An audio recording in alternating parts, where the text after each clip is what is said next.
Hello વિદ્યાર્થી મિત્રો, મારું નામ છે સોના મહેતા. મહેતા ટ્યુશન ક્લાસીસમાં આપનું સ્વાગત છે. ગઈકાલના વિડિયો લેક્ચરમાં આપણે લાસ્પેર, પાસે અને ફિશરના દાખલા સમજ્યા હતા. આજે પણ આપણે એ જ દાખલા સમજવાના છે, પણ થોડાક ફેરફાર સાથે. જેમ કે અહીંયા આપ્યું છે લાસ્પેર, પાસે અને ફિશરનો સૂચકાંક ગણો. વસ્તુ આપી છે, એકમ આપ્યા છે. હવે એકમ જ્યારે આપેલા છે ત્યારે એમાં 1 કિલોગ્રામ કરતાં વધારે કંઈ પણ આપ્યું છે ત્યારે તમારે શું કરવાનું છે? તો ભાવને તમારે કન્વર્ટ કરવાનો છે.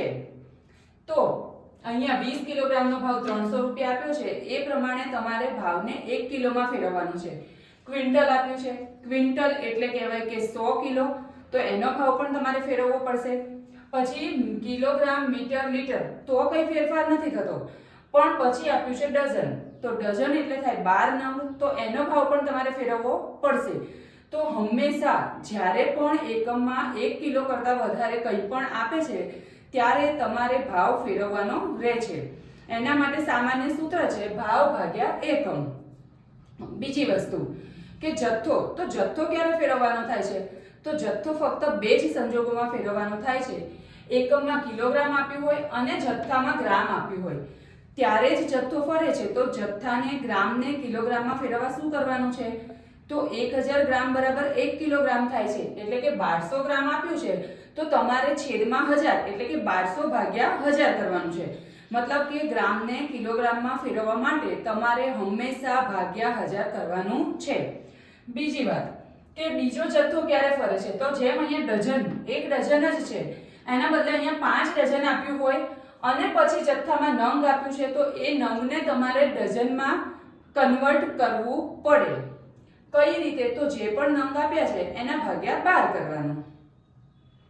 તો આ પ્રમાણે જથ્થો ક્યારે ફરશે અને ભાવ ક્યારે ફરશે એ વિશે મેં તમને સમજાવ્યું. હવે આગળ દાખલો આપ્યો છે વસ્તુ A, B, C, D, E, F. એકમ 20 kilogram, quintal, kilogram, metre, litre, dozen. ભાવ 2015 અને 2016, એટલે 2015 ના ભાવને કહેવાય P0, 2016 ના ભાવને કહેવાય P1. એવી જ રીતે જથ્થો આપ્યો છે. 2015 ના જથ્થાને કહેવાય Q0, 2016 ના જથ્થાને કહેવાય Q1. હવે આપણે દાખલો ગણવાની શરૂઆત કરીશું. અહીંયા આપ્યું છે 20 કિલો. પહેલા તો આપણે એને શું કરવું પડશે? તો કે 1 કિલોમાં ફેરવવું પડશે, 1 કિલોગ્રામમાં. એટલે તમારે શું કરવાનું? મેં જેમ તમને સમજાવ્યું, તો ભાવ ભાગ્યા એકમ એટલે કે 300 ભાગ્યા 20, એટલે તમારો અહીંયા જવાબ આવશે 15. જે ભાવ 2015 માં ફેરવીએ છીએ એવી જ રીતે 2016 નો ભાવ પણ ફરશે. 440 ભાગ્યા 20 બરાબર અહીંયા તમારે થશે 22. એવી જ રીતે ક્વિન્ટલને આપણે શું કરવાનું? કિલોગ્રામમાં ફેરવવાનું. તો ક્વિન્ટલ એટલે 100 કિલો થાય છે, અહીંયા આપણે કરીશું 1 કિલોગ્રામ. તો ક્વિન્ટલ એટલે 100 કિલો થાય છે, એટલે અહીંયા ભાવમાં શું થશે? તો કે 500 ભાગ્યા 100 5. એવી જ રીતે 700 ભાગ્યા 100 7. હવે અહીંયા તો કિલોગ્રામ જ છે તો કઈ ભાવમાં ફેરફાર નહીં થાય. મીટર જ છે તો કઈ નહીં થાય. લીટર જ છે તો પણ કઈ નહીં થાય. હવે આવ્યું ડઝન. ડઝન એટલે 1 ડઝન જે છે એને અહીંયા આપણે નંગમાં કન્વર્ટ કરીશું, નંગ. હવે ડઝનને નંગમાં કન્વર્ટ કરવા માટે શું કરવાનું છે? ભાગ્યા 12 કરવાનું છે. 30 ભાગ્યા 12 એટલે અહીંયા તમને મળશે 2.5. એવી જ રીતે 36 ભાગ્યા 12 એટલે અહીંયા તમને મળશે 3. હવે અહીંયા ભાવ જે ફેરવવાનો તો એ ફરી ગયો. હવે આપણે જથ્થા બાજુ નજર કરીશું. તો અહીંયા કિલોગ્રામ છે તો ઓકે છે, અહીંયા પણ કિલોગ્રામ છે તો ઓકે છે. હવે અહીંયા એકમમાં કિલોગ્રામ છે, જથ્થામાં ગ્રામ છે. તો જેમ હમણાં મેં તમને સમજાવ્યું કે ગ્રામને કિલોગ્રામમાં કન્વર્ટ કરવું પડે, એના માટે ભાગ્યા 1000 કરવું પડે. એટલે અહીંયા જથ્થો આપણને મળશે 1.2. પછી મીટર, લીટર ઓકે જ છે. નંગ તો અહીંયા આપણે નંગમાં જ છે. હવે આવ્યો 2016 એટલે Q1 નો જથ્થો, કિલોગ્રામ, કિલોગ્રામ. હવે અહીંયા છે 2000 ગ્રામ એટલે કરવું પડે ભાગ્યા 1000, એટલે અહીંયા મળશે તમને 2. પછી મીટર, લીટર, નંગ. આ થઈ ગઈ આપણી આટલી સમજૂતી. હવે દાખલો જે પ્રમાણે ગણીએ છીએ તે જ પ્રમાણે ગણવાનો છે. પહેલું ખાનું છે P1 Q0, P0 Q0, P1 Q1, P0 Q1. P1 Q0, આ P1 છે, આ Q0 છે. 22 ગુણ્યા 5 એટલે 110. એવી જ રીતે 7 ગુણ્યા 10 એટલે 70. 75 ગુણ્યા 1.2 એટલે 90, 15 ગુણ્યા 15 એટલે 225, 36 ગુણ્યા 18 એટલે 648 અને 3 ગુણ્યા 8 એટલે 24. આનો સરવાળો જે થાય એને 1167 થયો, જેને કહેવાય સિગ્મા P1 Q0. હવે આવ્યું P0 Q0. આ છે P0, આ છે Q0. આ બંનેનો ગુણાકાર કરીશું.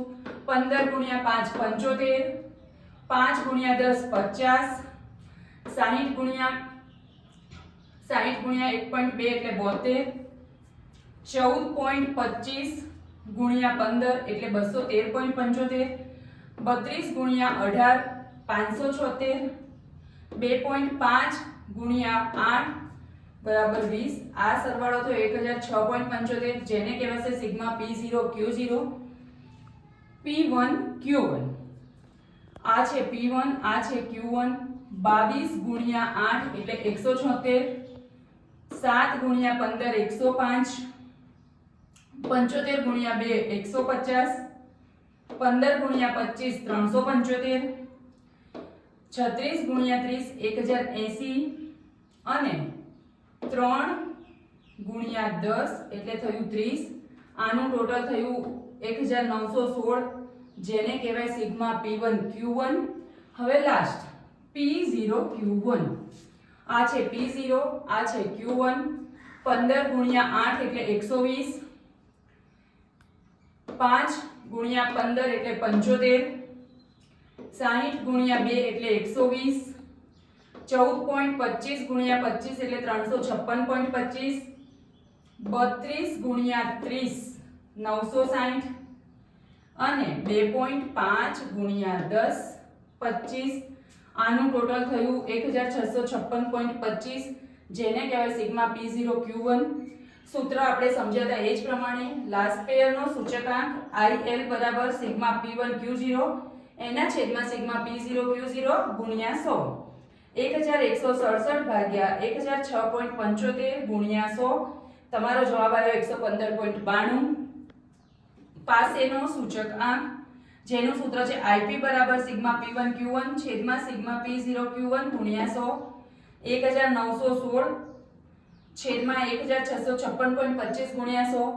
તમારો જવાબ આવ્યો 115.68. ફિશરનો સૂચકાંક IF બરાબર વર્ગમૂળમાં IL ગુણ્યા IP. IL નો જવાબ છે 115.92 ગુણ્યા IP નો જવાબ છે 115.68. આ બંનેનો ગુણાકાર કરી અને વર્ગમૂળમાંથી કાઢો એટલે ફાઇનલ જવાબ આવ્યો 115.80. તમારે લાઈન લખવાની છે દરેક દાખલામાં. 5 માર્ક્સના દાખલામાં હું તમને દરેક વિડીયોમાં બોલું છું.